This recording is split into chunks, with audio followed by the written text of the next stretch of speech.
Why was everyone so quiet? The moment stretched unnaturally in the training hall, like air refusing to move. A young recruit had just done the unthinkable, lunged forward, his hand gripping the arm of the female drill instructor as if she were another recruit, another peer. But she was. And in the seconds that followed, the silence turned heavy, the kind that presses into bone. What happened next would be retold 100 different ways, most of them wrong. Some swore they saw her eyes change first, sharpen with a glint that didn't belong to the parade ground. Others said she barely moved at all, that it was like watching inevitability fold itself into motion. In truth, she sidestepped with a precision that could not be taught in basic training. One pull, one pivot, and the arrogant soldier's momentum became his undoing. He hit the mat hard, a submission hold locking him in place before he could even understand he'd lost. The recruits gasped, phones lifted, rules forgotten. His desperate tapping against the mat sounded louder than it should have, like thunder striking the room in rapid beats. Her sleeve slipped back in that moment, and for those who noticed, the sight sent a chill through their veins. A tattoo, not decoration, not vanity, the unmistakable trident of naval special warfare, something no drill instructor at a basic camp should have, something whispered about in late-night conversations but rarely seen. She released him with mechanical calm, offered a hand up, her voice quiet even. There's a difference between confidence and arrogance, Private. One keeps you alive, the other gets your team killed. It should have ended there, but it didn't.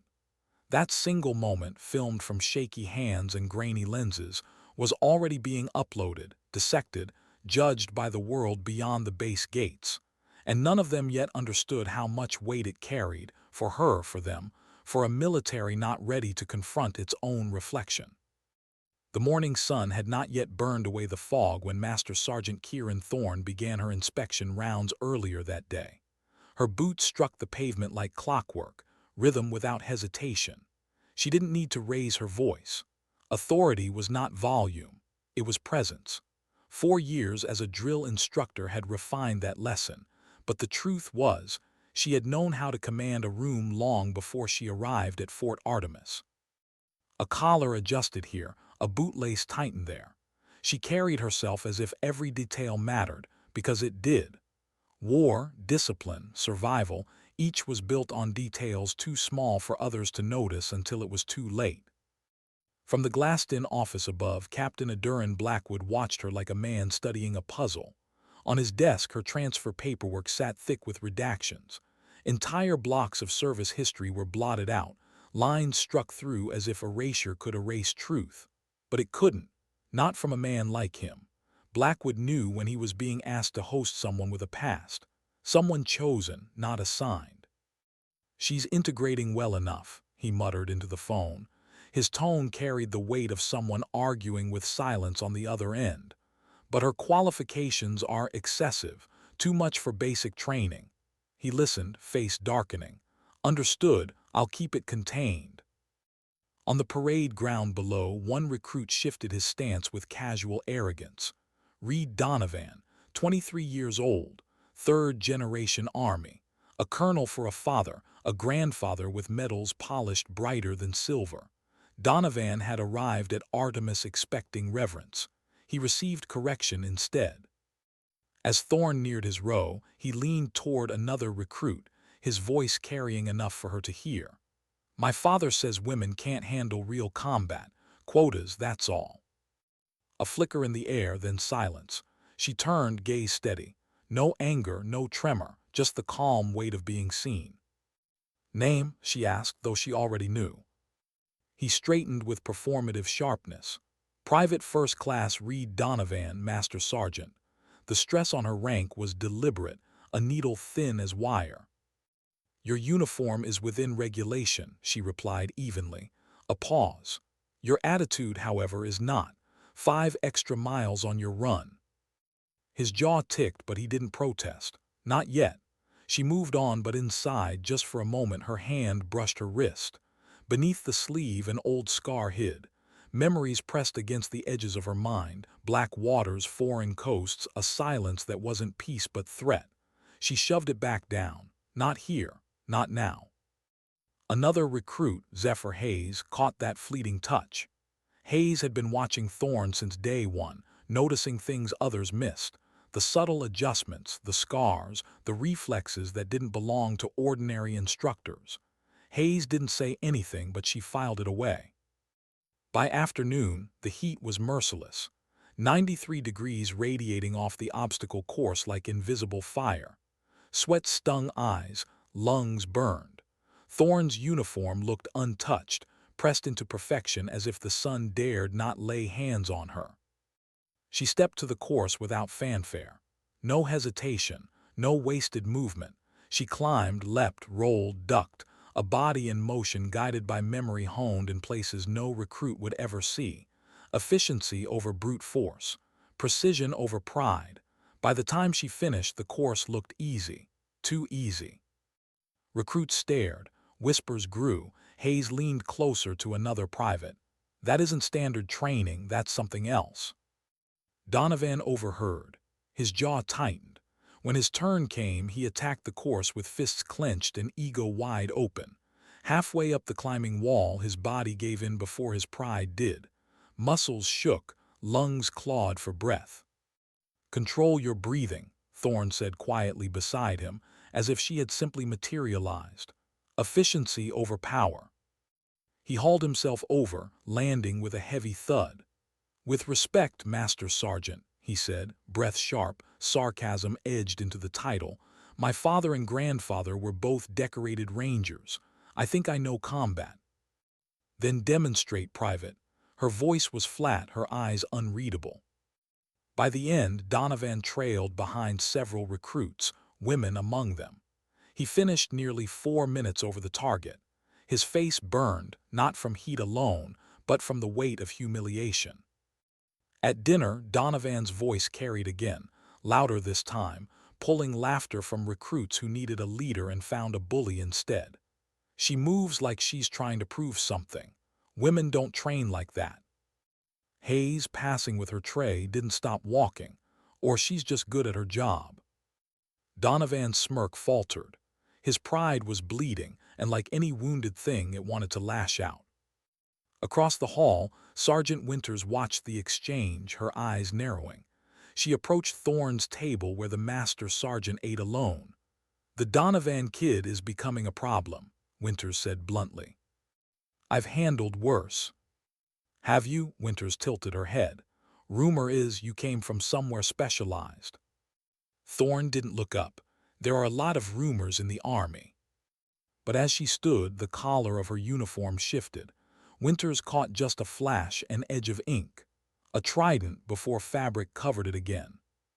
The next morning, mats lined the training facility. Thorne spoke with her usual composure. "In combat, you may be outmatched in size or strength. Technique matters, control matters. Use their momentum, not your own." "Volunteer?" she asked. Donovan stepped forward before anyone else could move, a smile on his face, a challenge in his stance. "Let's see if it works against someone not holding back." The recruits shifted. Everyone could feel it. This wasn't training anymore. This was something else, something reckless. From the doorway, Captain Blackwood appeared, drawn by instinct or suspicion. He stayed silent, watching. Donovan lunged, and in that instant, his grab aimed not for protocol but for humiliation. Something inside Thorne shifted. Her eyes narrowed, her body remembered. Reflex, not thought. She turned, redirected, and in less than a breath he was on the mat, face down, arm locked behind him, pain written across his features. The silence was deafening. Phones, hidden at hips and corners, captured everything. Hayes whispered the words no one wanted to believe. "She's a SEAL." Donovan tapped out, frantic. She let him go. "Confidence keeps you alive," she said quietly. "Arrogance kills your team." He stood, face burning red. "My father will hear about this." "Good," she replied, voice steady. "Tell him you met someone who values competence over legacy. The battlefield doesn't care who your father is. Blackwood's voice cut the air. Master Sergeant Thorne, my office now. The recruit stood frozen, but the video, shaky and raw, was already gone, uploaded, shared, viral before dinner. And with it, a storm she had hoped never to face again. How fast could a secret unravel? By dawn, the video had circled the globe. A few seconds of shaky footage, a drill instructor pinning down an arrogant recruit, the glint of a tattoo no one was supposed to see, and suddenly Fort Artemis was no longer just another base. It was the center of a storm. Captain Blackwood sat in his office, jaw tight as the reporter's voice on his screen spoke words he didn't want to hear. The Pentagon has not officially commented, but sources suggest this may reignite debate about women in combat roles. Social media users claim the tattoo visible in the video is linked to naval special warfare. He shut the screen off with more force than necessary. Across from him, Master Sergeant Kieran Thorne sat perfectly composed, her hands resting lightly on her knees. No shifting, no defense, just silence. I received 3 calls from the Pentagon this morning, Blackwood said, his tone low and edged. 2 complaints about your handling of Colonel Donovan's son. Thorne's expression didn't flicker, and the third. The third was Naval Special Warfare Command. They reminded me that certain elements of your record are classified. For the first time, his eyes met hers fully. He was searching for what she couldn't tell: contrition, pride, fear, maybe all of it. They're sending someone, he added, to contain this situation. With respect, sir, I followed protocol. I defended myself. I know, he said, rubbing his temple. That's why you're not being disciplined. But this base, he broke off, exhaling sharply, this base wasn't ready for you. A silence stretched between them. Outside, voices of recruits carried faintly through the open window, laughing, arguing, living in ignorance of how quickly the world could shift. Blackwood pushed a folder across the desk. She opened it. A program proposal. Hand-to-hand combat curriculum designed for mixed units, acknowledging differences in size and strength. It bore her name, already typed, already approved at a preliminary level. This was prepared before yesterday, Blackwood said. We requested you specifically. Not all of us wanted you here, but the brass. They thought Fort Artemis needed a catalyst. Someone like you. Her brow tightened slightly. You knew. Not everything, but enough. She closed the folder, her jaw set. Somewhere in the depths of her memory, dark water rippled again, carrying with it shadows she had sworn not to revisit. That evening the base was buzzing, screens glowed in hidden corners. Conversations fell silent when she walked by. 1,000 eyes studied her, not with respect yet not fully, but with something new: curiosity, fear, wonder. Private Zephyr Hayes approached her outside the barracks, standing at rigid attention until Thorne acknowledged her. At ease, Private. What is it? Master Sergeant, Hayes said, voice careful. The unit wanted you to know we deleted our copies of the video. Thorne's brow arched. It's already viral. Why? Because we respect you, Hayes answered simply. And because whatever you did before coming here, we figure there's a reason it isn't public. For the first time in days, Thorne's mask slipped, just slightly, enough for gratitude to pass through. Thank you, Private, that's considerate. Hayes hesitated, then added, permission to speak freely. Granted. Most of us joined to serve something bigger than ourselves. Seeing you yesterday, it reminded us what that really means. Thorne nodded once, sharp but softened at the edges. Dismissed, Private. As Hayes walked away, Sergeant Winters approached from the barracks. Her expression carried something unusual, something almost like respect. Donovan's packing, she said. Transfer or discharge? Thorne asked. Neither. He requested reassignment to advanced training, said he needs to earn his place instead of leaning on his name. Thorne's surprise showed only in the faintest lift of her brows. Unexpected. He's in barracks, see, if you want to speak with him." Later, she found him folding uniforms into a standard duffel. His movements were stiff, deliberate, as though holding something fragile inside. "Master Sergeant," he said quickly, standing at attention. At ease, Private. Her eyes scanned the half-packed bag. "Sergeant Winters tells me you requested reassignment. Why?" For the first time since she had known him, Donovan seemed unsure, vulnerable, his arrogance stripped down to something rawer. "I called my father last night," he admitted. "Not to complain. To tell him I'd met someone whose skill deserved recognition, not challenge. He told me I'd learn more by seeking harder training than by leaning on his name." He looked her in the eye then, steady. "Yesterday made it clear. I've been acting like I earned something I haven't. I want to change that." Thorne regarded him for a long moment, her silence deliberate. Then she spoke.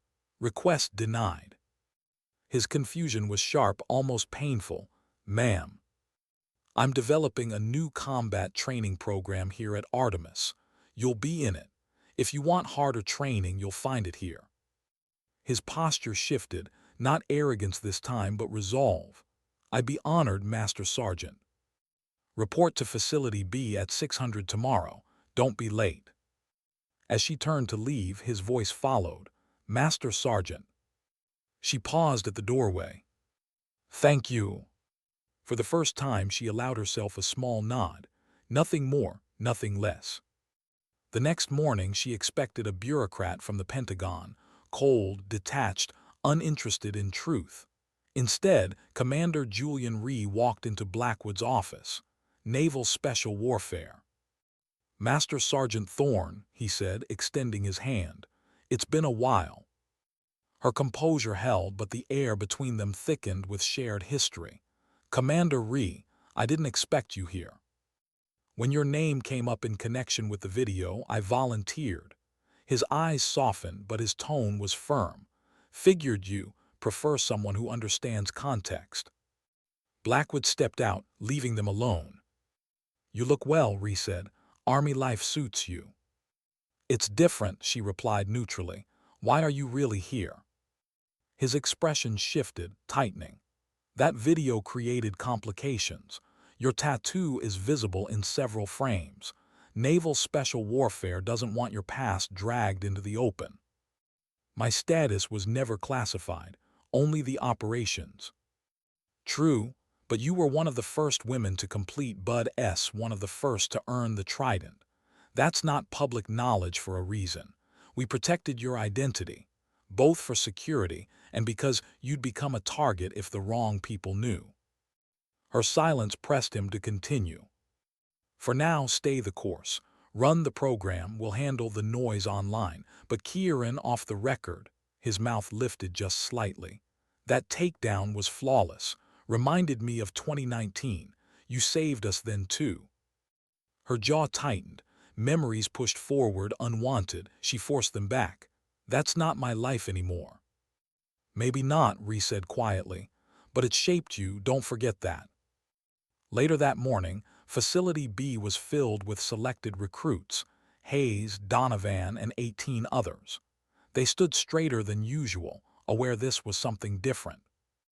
"This program," Thorne began, her voice carrying across the mats, "is unlike standard training.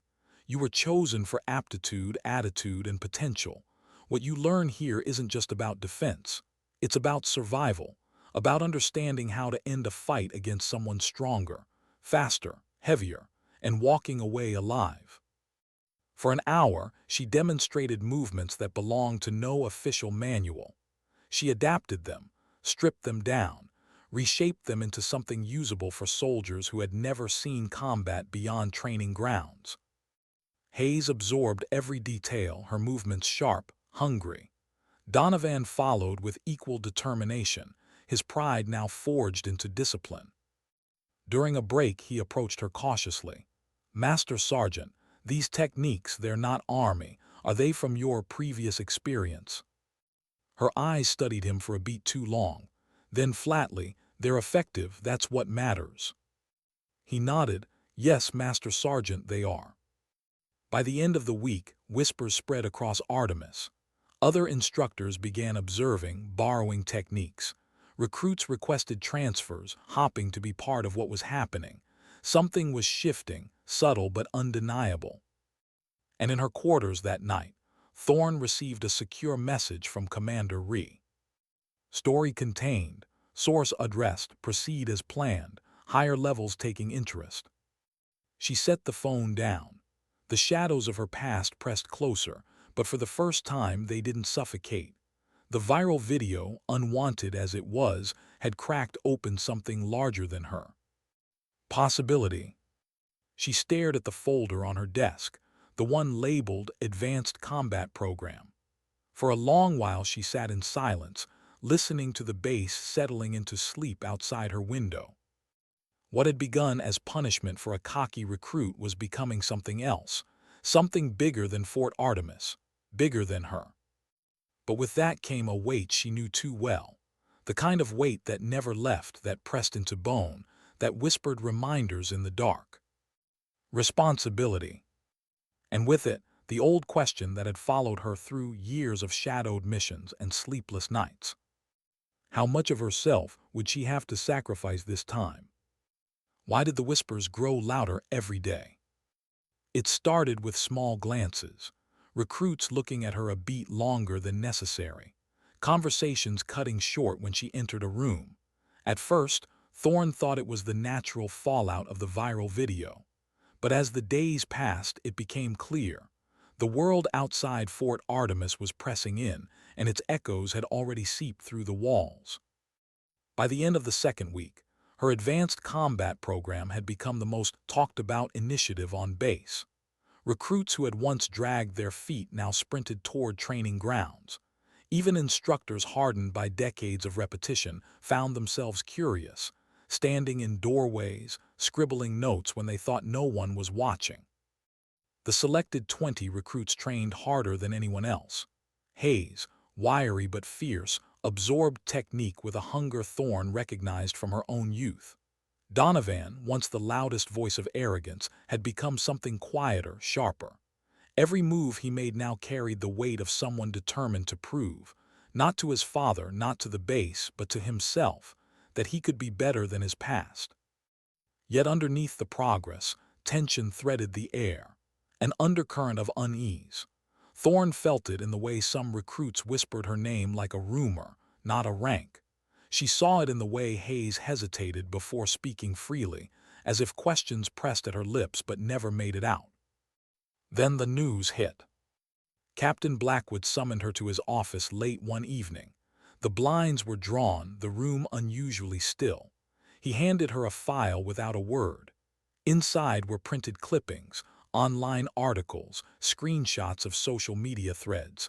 Her name wasn't mentioned outright, but the speculation was clear. Sources suggest the drill instructor in the viral video was part of a classified program integrating women into special operations roles.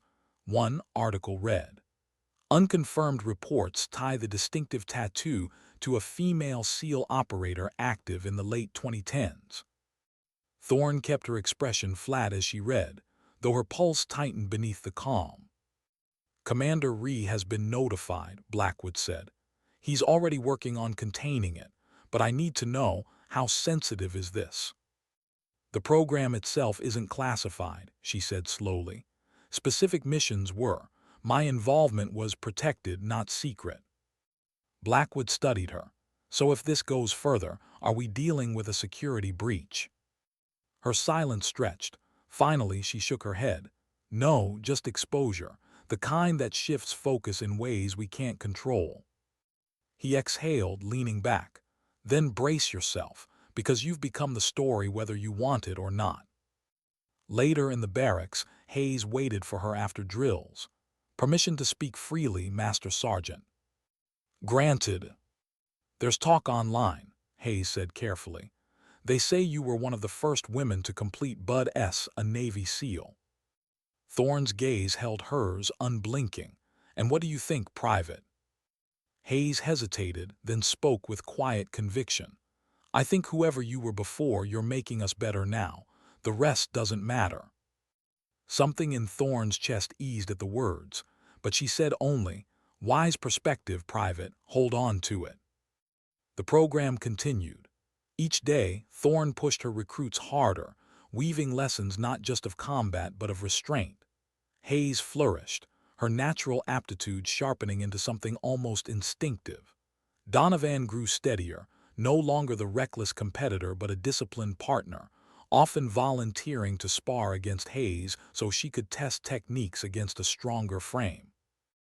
More than once, Thorne caught herself watching them, Hayes's quick adjustments, Donovan's controlled patience, and wondering if this was how it felt to shape something that might outlast you. But every time that thought settled, the whispers returned. The video still lived online, replicated faster than Ree's people could take it down. Forums dissected her movements frame by frame, debating origins. Some claimed she was proof women could never belong in elite combat units. Others argued she was proof they already did. And always the tattoo, that glint of ink beneath her sleeve. One night her phone buzzed with a secure message. 2 words from Commander Ree, source identified. Another followed seconds later, contained. She stared at the screen in the dim light of her quarters. Contained. Such a clean word for what it really meant. Somewhere, someone had tried to expose her past and now they were silent. Maybe silenced. She didn't ask. She didn't want to know. Still, the reality pressed in. She wasn't just training recruits anymore. She was standing on a fault line, one shift too far in either direction, and the weight of policy, politics, and perception would come crashing down. The next morning, she walked into Facility B to find her recruits already stretching, mats lined in symmetry. Their eagerness struck her. They weren't afraid of her anymore. They were invested, loyal. She circled the room, her voice calm but firm. What you're learning is not about strength, it's about survival. Never forget every movement you make has a cost. Choose wisely. She paired Hayes and Donovan again for demonstrations. Their sparring had become a quiet spectacle, Hayes's speed against Donovan's strength, each adapting to the other. Today, Hayes dropped low, sweeping Donovan's leg with precision. He fell, rolled, recovered, and offered his hand in acknowledgement before she could even move. The other recruits watched, wide-eyed. Respect was growing here. Respect built not on fear or legacy but on earned skill. After dismissal, Hayes lingered. "Master Sergeant, if I may." "Go ahead." Hayes hesitated. "When you said to choose wisely, did you mean in combat or beyond it?" Thorne studied her, recognizing the weight beneath the question. "Both, especially beyond it, because the fight doesn't always end when the enemy falls." Hayes nodded, understanding more than she should at her age. That night, as Thorne wrote training notes in her quarters, there was a knock. Blackwood entered, folder in hand, expression heavy. "A reporter is pushing harder," he said without preamble. "Claims to have confirmation from a Pentagon source. They're asking directly about a classified integration program. About you." Thorne closed her notebook with deliberate calm. "What specifically?" "That you were part of an early attempt to bring women into naval special warfare. That you completed selection. That you deployed." The silence that followed was long. Finally, she answered. "They're circling the truth, but truth doesn't mean disclosure." Blackwood frowned. "If this breaks open." "Then it breaks," she said simply. "But until then, we keep working." Her voice carried no drama, only certainty, and something in that steadiness quieted him. When he left, she sat alone in the stillness, the weight of memory pressing down. Faces of those she had served with flickered across her mind. Men and women whose names would never be public, whose sacrifices would never be acknowledged. The secrecy had always been for them, not for her. She touched her wrist absent-mindedly, feeling the scar beneath the fabric.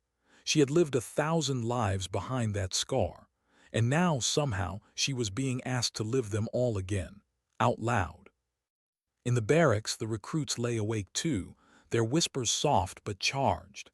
Hayes's voice carried to Donovan in the bunk across from her. "Do you think it's true that she was really a SEAL?" Donovan paused before answering. "Does it matter? She's teaching us what no one else can. That's enough." Hayes fell silent, but a faint smile touched her lips in the dark. The next morning, training resumed as if nothing had changed. But beneath every strike, every counter, every breath, the question lingered. How long could a truth be contained when the world had already begun to pry it open? What did they expect to find when they came to watch? The question pulsed in Thorne's chest as she stood at the edge of Facility B, her recruits stretching on the mats before her. She could feel the difference in the air, too crisp, too rehearsed. The usual hum of conversation was gone. Even the scrape of boots sounded nervous. They knew, everyone did. Word had spread across the base. A congressional delegation was coming. Senators, generals, brass polished bright enough to blind. They weren't here to cheer or to condemn.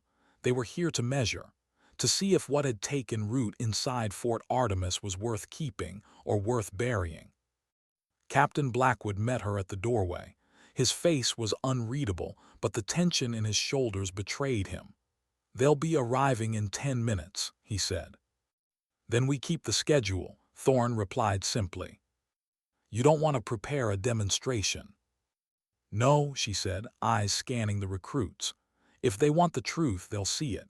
If they want a performance, they came to the wrong place." Blackwood studied her for a moment, then gave a small nod. "Do it your way." The delegation arrived without ceremony. No cameras, no speeches. Just quiet authority as they lined the observation area.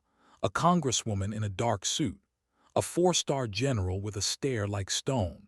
A cluster of aides tapping at tablets, their fingers restless. The recruits straightened unconsciously under the weight of so many eyes. Thorne could almost feel their hearts hammering. She let the silence stretch, then began. "Combat does not adapt to you," she said evenly. "You adapt to it. Today, you'll demonstrate what you've learned, not for me, not for them, but for yourselves." She paired Hayes with Donovan deliberately, the strongest frame against the sharpest precision. They bowed slightly, then began. Donovan attacked with controlled force, not arrogance. Hayes moved with fluid precision, redirecting his energy, slipping beneath his reach. Each exchange carried tension but also respect. At one point, Donovan feigned high. Hayes read it instantly, dropping low to sweep him cleanly onto the mat. A ripple moved through the recruits. Even the delegation shifted in their seats. Donovan rolled, recovered, and instead of bristling, extended his hand. Hayes took it without hesitation. "That," Thorne said to the room, her voice calm but carrying, "is why this works. Strength respects skill. Skill respects strength. Together they create balance." The session continued, pairs sparring, techniques tested, failures corrected. Sweat beaded, grunts echoed, and all of it unfolded without flourish. Just soldiers working, learning, adjusting. When it ended, the delegation gathered privately with Blackwood and Commander Rhee. Thorne remained outside, leaning against the wall, her arms crossed. She didn't strain to listen. She didn't need to. She already knew. They were discussing the future in terms she would never control. After several minutes, Blackwood appeared at the doorway. "They want you inside." The room was heavy with expectation. The congresswoman spoke first. "Master Sergeant Thorne, your program is impressive. We've been discussing potential expansion across all service branches." Thorne's posture didn't shift. "With respect, ma'am, the credit belongs to the recruits." "Perhaps," the congresswoman said with a faint smile. "But vision creates conditions for success. Without leadership, even good recruits drift." The general stepped forward next, his voice low, graveled by years. 20 years ago, I would have said what you're doing here is impossible. Today, I watched it happen. That changes things." Thorne inclined her head, careful not to reveal the storm inside her chest. She hadn't asked for this. She never had. And yet here it was, laid bare, impossible to ignore. When the delegation departed, The base seemed to exhale. Recruits buzzed with nervous relief. Instructors speculated in low voices. But Thorne walked out into the open air alone, her boots carrying her to the quiet rise overlooking the parade ground. The sunset painted the sky in streaks of fire and shadow. She stood there, hands clasped behind her back, trying to make sense of what she felt. Pride wasn't it. Pride was loud, flashy, greedy. This was something quieter, something dangerous. Responsibility, again, always. Footsteps approached behind her. She didn't turn. Sergeant Winters stopped at her side, the silence between them companionable. "You know what they're saying in the barracks?" Winters asked. "I usually don't care. They're saying Hayes wants to apply to Ranger School after basic. And Donovan, he's talking about EOD training. They're not just surviving your program, Thorne. They're reshaping their futures around it." Thorne kept her gaze fixed on the horizon. "They're making choices. That's what matters." Winters was quiet for a beat. Then, "They're making them because you showed them it was possible." Thorne didn't answer. The truth was too heavy to voice. She hadn't wanted to be anyone's example. Not then, not now.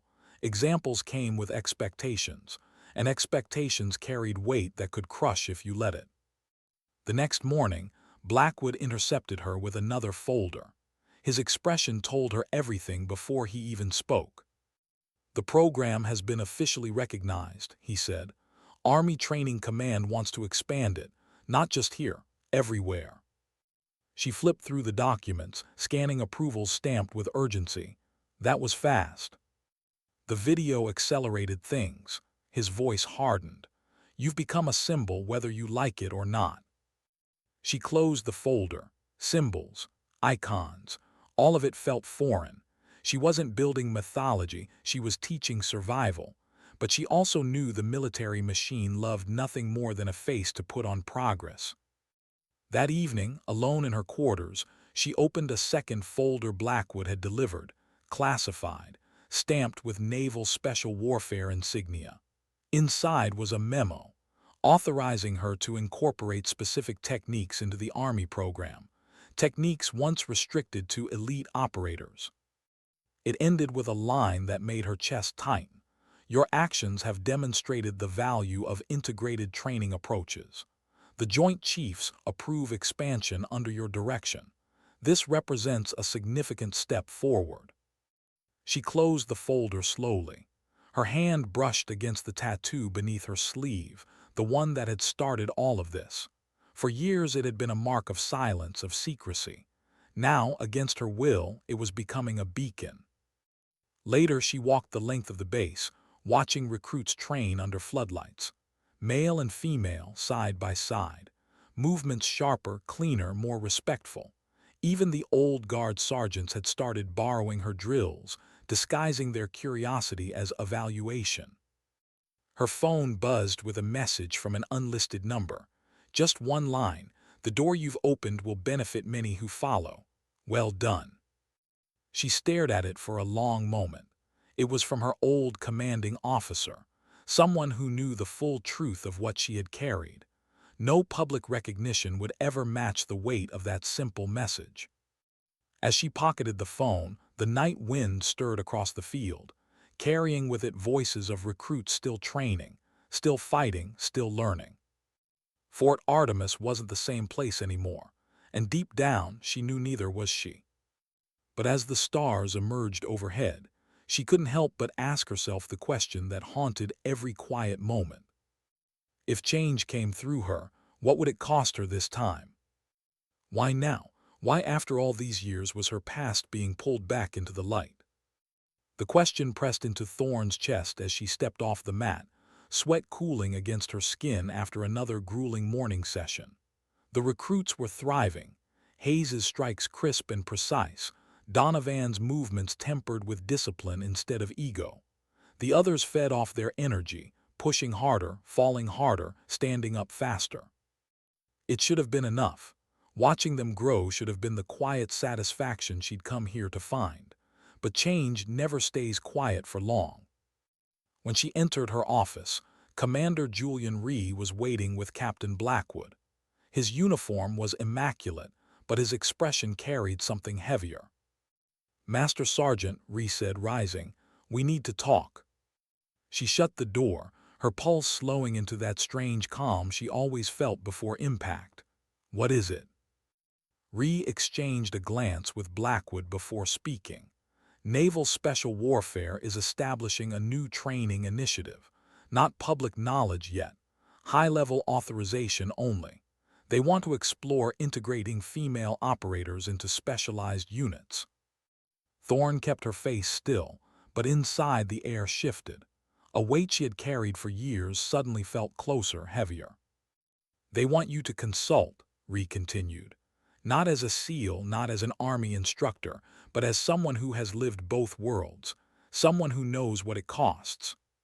She stared at him. "I'm assigned here." "This wouldn't replace that. Inter-service cooperation. You'd maintain your post at Artemis, but lend your expertise to shaping the new program." "Why now?" she asked softly. "You know why," Ree said, his voice quiet. "That video, it showed the world something they couldn't deny. The timing may never be this open again." Silence stretched, broken only by the hum of the overhead light. Finally, Thorne said, "I'll review the program packet before I decide." Ree nodded, sliding a sealed folder across her desk. "For what it's worth, you're exactly who we need. Not someone chasing recognition. Someone who understands why it matters in silence." His eyes softened. "Your old team would be proud." The words landed harder than he knew. She hadn't thought of them in weeks, faces half buried in memory, lives measured in missions never spoken aloud. The ones who never came home. After Ree left, Blackwood lingered. "This isn't just about policy, Thorne, it's about culture, and whether you like it or not, you've become its proof." She met his gaze, steady but sharp. "Symbols break easier than soldiers, Captain." "Maybe," he said, "but sometimes they're the only thing that moves people who refuse to see." That night she walked the length of the base under a sky heavy with stars. Memories crept in despite her discipline. Black water missions, the feel of sand under her boots in hostile silence, the heat of a weapon too long in her hands. She touched the trident tattoo beneath her uniform and let the ache linger, just for a moment. The next morning she entered Facility B with renewed composure. 20 recruits stood ready. Their faces told her they sensed a shift, even if they didn't know what it was. "This program is no longer a test," she told them, her voice carrying across the mats. "It's the foundation of something larger. What you do here will ripple beyond this base. Beyond you. Beyond me. That means your discipline must be absolute." Their spines straightened, eyes locked on hers. She began with partner drills, circling the room, correcting stances. When Hayes stumbled through a sequence too quickly, Thorne placed a hand on her shoulder. "Don't rush. Control isn't speed, it's choice." Hayes nodded, resetting slower this time. Cleaner, better. Across the mat, Donovan held back against a smaller recruit, letting him test angles without overpowering him. Thorne paused, watching. That patience, so absent weeks ago, was becoming natural. When the drill ended, Donovan helped the recruit up, clapping his shoulder with quiet respect. After dismissal, Hayes lingered again. "Master Sergeant, may I ask something personal?" Thorne studied her. "You may ask, I may not answer." Hayes's eyes searched hers. "When you trained, wherever you trained, was it worth it? Everything you went through?" The question landed heavy. For a long moment, Thorne said nothing. Then, finally, "It was never about me, Private. It was about creating possibilities that didn't exist before." Hayes nodded slowly, as though the answer fit something she already felt but couldn't name. "Like what you're doing now." "Exactly like that." Later in her quarters, Thorne opened Ree's packet. Inside were draft outlines, policy proposals, training adaptations. Each page represented something she had once been told was impossible.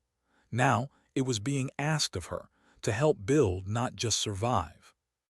But as she read, one truth cut through the words. Nothing came without cost. Every door opened meant another wound uncovered. Every possibility created demanded someone to carry the weight. And she had carried it before. She knew how heavy it could be. The following day, Blackwood approached her during drills, his tone lower than usual. The delegation's visit stirred something bigger than we expected. Other bases want in. If you say yes, you'll be shaping more than soldiers. You'll be shaping the future. Thorne adjusted a recruit's grip on a training weapon before answering. The future doesn't come free, Captain. Someone always pays. He studied her, then said quietly, maybe this time it doesn't have to be only you. That night she stood at the parade ground, the air cool against her skin. Recruits moved in the distance, laughter drifting from the barracks.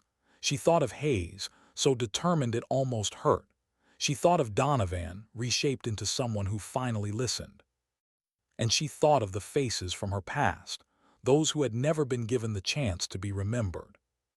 For the first time since the video went viral, she allowed herself a quiet, dangerous thought. Maybe this wasn't just survival anymore. Maybe this was redemption. But redemption came with a price, and she knew better than most, the bill always arrived. Why did the air feel different the moment she walked into the training hall? It wasn't the recruits. They were lined up as always, spines straight, eyes locked forward. It wasn't the mats or the smell of sweat and canvas. It was something sharper, invisible. The silence between whispers. The hush that falls when people know something they're not supposed to. By midday, she had her answer. Blackwood called her into his office, the blinds already drawn. On his desk lay a stack of printouts, headlines circled in red. Someone's talking, he said. She scanned the pages. Articles, blogs, speculation sharpened into accusation. Words like classified program, female SEAL, integration experiment. Her name wasn't printed, but the shadow was unmistakable. They claimed to have a source inside the Pentagon, Blackwood said grimly. Commander Ree is handling it, but I wanted you to know, this isn't just gossip anymore. It's targeted. Thorne placed the papers down carefully as though they might detonate. Her voice was level. How much do they know? Too much, Blackwood admitted, but not enough to prove it. For a long moment she didn't move. Outside, she could hear recruits shouting cadence, boots pounding asphalt, the rhythm of order in a world that refused to stay ordered. Finally, she said, we keep training, that's all we can control. He studied her. Are you sure you can hold this line? Her eyes flicked to the window, to the blur of recruits moving together. I've held worse. That afternoon, she walked into Facility B to find her recruits unusually tense. Glances darted, conversation stopped. She let the silence hang before speaking. There's noise outside this base, she said evenly. Speculation, rumors, but here you train, here you fight. Here you earn what cannot be taken by words. Understood? Yes, Master Sergeant. The chorus rang back, louder than usual, as though they needed to convince themselves as much as her. Training began. Hayes sparred with ruthless focus, her movements sharper than ever. Donovan matched her, not overpowering but pressing her to refine each counter. Watching them was like watching the tension between past and future. One recruit embodying raw potential, the other learning to rebuild from arrogance into something steadier. During water break, Hayes lingered at her side. Master Sergeant, is it true, what they're saying online? Thorne kept her gaze forward. What do you think? Hayes hesitated. I think it doesn't matter, because whoever you were, you're here now, and you're making us better. The words landed heavier than Hayes knew. For all the rumors, for all the headlines, it was that simple truth Thorne clung to. That evening her phone buzzed with a secure message. Source identified. Contained. Commander Ree's words again. 2 lines as clean and brutal as a blade. She stared at the screen, knowing what contained meant knowing not to ask. But the message after it chilled her more. higher levels taking interest. Prepare for expansion. Expansion, growth, words that should have felt like victory. Instead, they felt like pressure on an old wound, forcing it open. The next week, the program accelerated. More recruits were integrated into the advanced sessions. Other instructors adapted her methods, layering them into their own courses. The base was changing, not just in how they trained, but in how they carried themselves. Hayes was emerging as a leader. When a new recruit struggled through a technique, Hayes knelt beside him, demonstrating patiently until his form clicked. Donovan, too, had shifted. Where once he sought attention, now he sought precision. When paired with Hayes, he no longer bristled at her skill. He welcomed it, sharpening his own through the clash. Thorne watched, her chest tight with something she rarely allowed herself to name: hope. But every gain was shadowed. At night, she sat alone with folders spread across her desk, policy drafts, curriculum outlines, Ree's classified memos authorizing techniques once forbidden to share. Each page represented progress. Each page also represented exposure. How much could she give before the past consumed the present? One evening, as recruits filed out of training, Hayes lingered again. "Master Sergeant, what happens if the rumors don't stop, if they prove it?" Thorne studied her. "Then the truth stands where it stands." Hayes frowned. "Would that end this program?" "No," Thorne said, her voice steady. "Because this program doesn't depend on me. It depends on you, on all of you carrying it forward." Hayes nodded, her expression hardening into resolve. But when she left, Thorne sat in the empty hall, the echoes of footsteps fading. She let her shoulders drop for the first time all day. Her hands covered her face, not in weakness, but in the quiet acknowledgement of weight. The next morning, Blackwood intercepted her again. "The Joint Chiefs are watching now. Word is, they're considering permanent integration of your program into training command." She blinked once. "Already?" "Momentum is dangerous," Blackwood said. "It moves faster than sense, but it's real, and it's because of you." She shook her head. "It's because of them." But even as she said it, she knew the truth. The military machine always wanted a face, a symbol, and for better or worse, that face was hers. Later that night, as the base quieted, she stood again on the hill overlooking Artemis. The barracks glowed with faint light, voices drifting from windows. She thought of Hayes, hungry, determined, of Donovan, humbled, reshaped, of the delegation's eyes measuring her every move, of Ree's words, "Your old team would be proud." Pride, the word still felt foreign, like a language she had never learned. What she felt wasn't pride. It was something heavier, something lonelier. Responsibility. And as the stars spread overhead, she whispered the question that had haunted her since the moment the video went viral.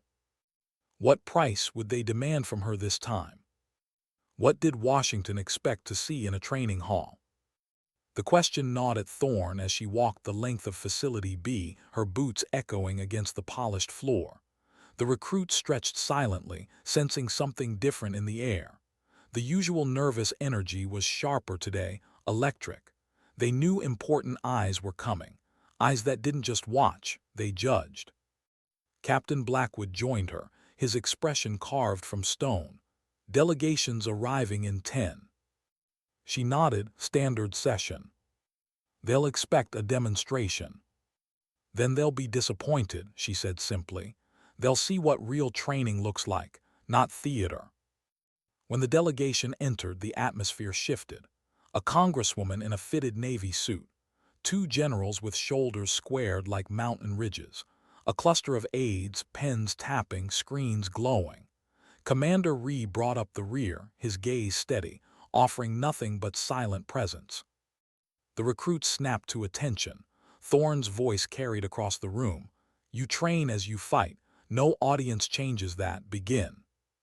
Pairs moved onto the mats, each executing drills with focus sharpened by the weight of observation. Thorne circled them, correcting grips, adjusting stances. Her tone was the same as always, steady, clipped, deliberate.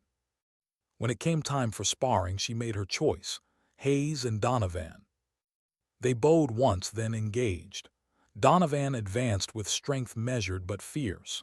Hayes slipped under his reach, redirecting with clean precision. Each clash was a test of balance, power versus technique, muscle against leverage. A hush fell over the room as Hayes swept Donovan to the ground, her movements fluid as water. He rolled, recovered, and offered his hand without hesitation. Respect, clean and visible. That, Thorne said, her voice calm but cutting through the silence, is why this works. Mutual respect, balance, strength acknowledging skill, skill acknowledging strength. The generals exchanged glances. The congresswoman leaned forward, pen stilled in her hand. The session continued, recruits falling, rising, adjusting. When it ended, sweat slicked their uniforms, chests heaved with exertion, but their eyes shone with something deeper: belief. The delegation filed out with Blackwood and Ree. Thorne stayed behind, watching her recruits towel down, hydrate, chatter quietly. They had done well, more than well. When Blackwood returned, his expression was unreadable. "They want you in the briefing room." She entered to find the congresswoman standing. "Master Sergeant Thorne," she began, "what we witnessed today was not routine. It was transformation. We are considering implementation of your methods across all branches." Thorne stood at attention, her voice even. "The credit belongs to the recruits, ma'am." "Perhaps," the congresswoman replied, "but leadership creates possibility. Without it, potential stays dormant." The older general stepped forward, his voice gravel thick with years. "I'll be blunt. 20 years ago, I would have said this was impossible. Today, I watched a 5'6" recruit put a stronger man on the ground without ego or theatrics. That's combat readiness, and that changes doctrine." Thorne inclined her head, saying nothing more. After they left, Ree lingered. "You know what this means." "I know," she said softly. He studied her. "You're carrying this alone, Kieran. You don't have to." Her jaw tightened. "I always have." That night the base buzzed with speculation. Recruits whispered in the barracks, instructors argued in the mess, but beneath it all ran a current of pride. Something had shifted permanently. Hayes approached her outside the facility, standing straighter than usual. "Master Sergeant, today, that wasn't just training, that was proof." "Proof of what, Private?" "That it doesn't matter who you are. Male, female, big, small. What matters is whether you can adapt, whether you can endure." Hayes hesitated, then added, "And we can, because you showed us." Thorne studied her, seeing more than just a young soldier. She saw a spark, one she recognized, one she had carried once. "Hold on to that," she said quietly. Across the yard, Donovan caught Hayes's eye, gave a nod of respect. No words, just acknowledgement. Weeks ago he would have sneered. Now he understood. Later, Blackwood found Thorne at her desk, papers spread like a battlefield. "It's official," he said. "Training Command wants your curriculum. They want you to train instructors from other bases. Expansion begins next month." She closed the folder slowly. That was fast. The video sped things up, but what they saw today sealed it. He hesitated before adding, "They also want you to brief a congressional subcommittee in person." Her head lifted sharply. "No. It's not optional." Her silence was heavy. Finally, she said, "They don't want a briefing, they want a symbol." Blackwood didn't argue. His silence was agreement enough. That night she stood alone on the hill overlooking Artemis. The base glowed faintly under the stars, the sound of distant drills carrying on the wind. She touched the tattoo beneath her sleeve, the one that had betrayed her in a single viral moment. For years it had been a mark of silence. Now it was being rewritten into something she hadn't asked for. A symbol.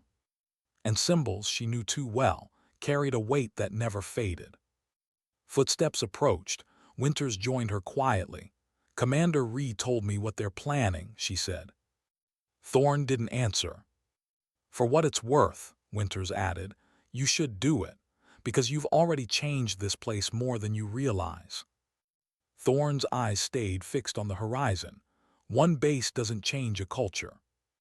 No, Winters said softly, but it starts the process.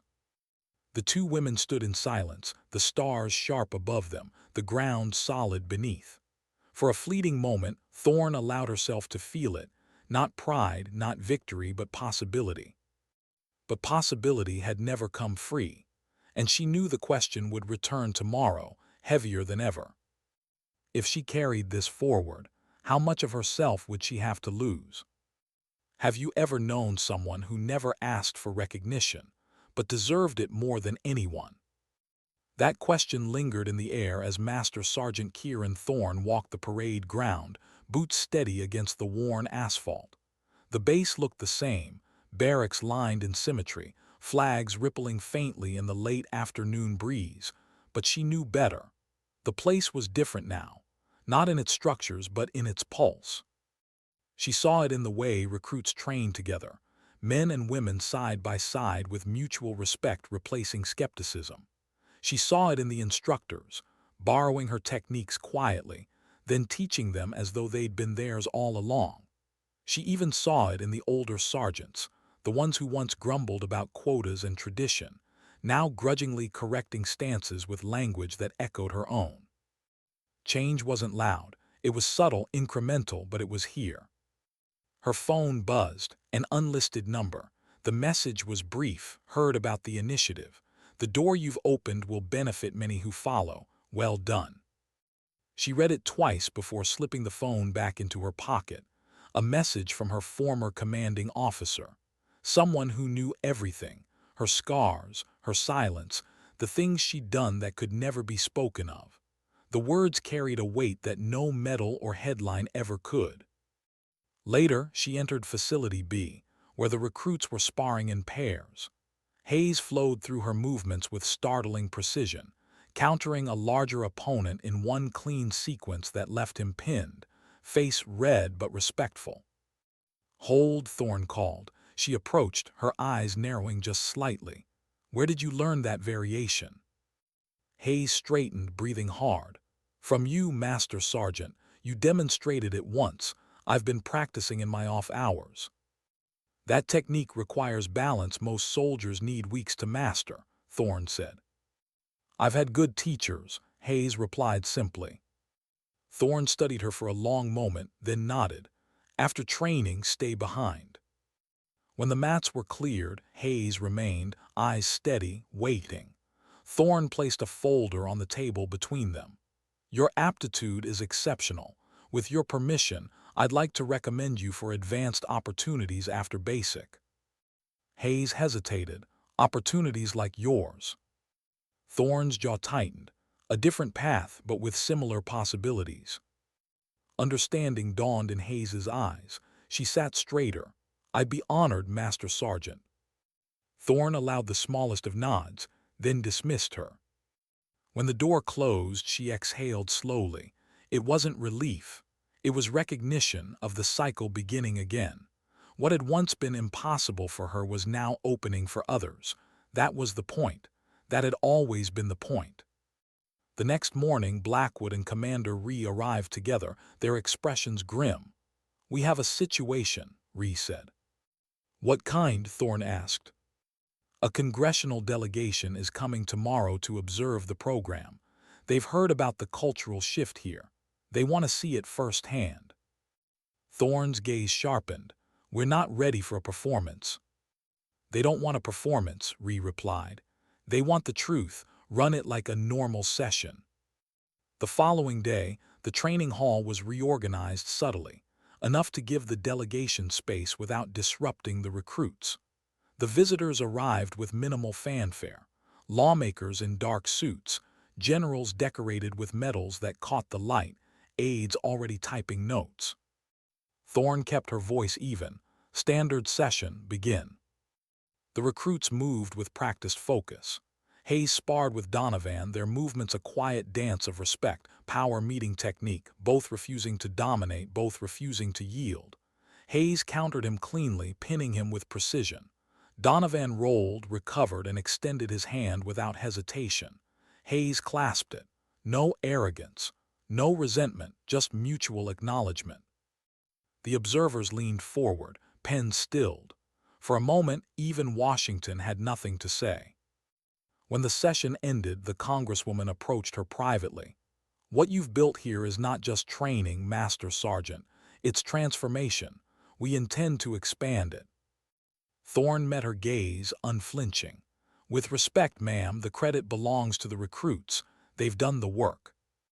"Perhaps," the Congresswoman said, smiling faintly. "But leadership creates conditions where work is possible. Don't dismiss that." The delegation departed, leaving Fort Artemis buzzing with speculation. Recruits whispered in the barracks, instructors in the mess. Change was no longer rumor. It was real. That evening, the base held a small reception for the training cadre. Blackwood raised a glass. "Beginning next month, Fort Artemis will host instructors from across the country.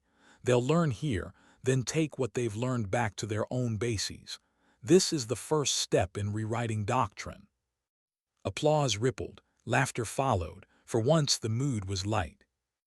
Winters pressed a glass into Thorne's hand. "To quiet revolutions," she toasted softly. Later, Thorne slipped away, walking the parade ground alone. The same ground where she had once inspected collars and corrected laces. The same ground where Donovan had whispered arrogance into the morning air. The same ground where change had taken root, quietly, stubbornly, irreversibly. The night was cool. Stars scattered sharp above her. She thought of Hayes, eyes burning with determination. She thought of Donovan finally understanding humility. She thought of Ree's words, "Your old team would be proud." And for the first time, she allowed herself to believe it. Footsteps sounded behind her. Hayes approached, hesitant but steady.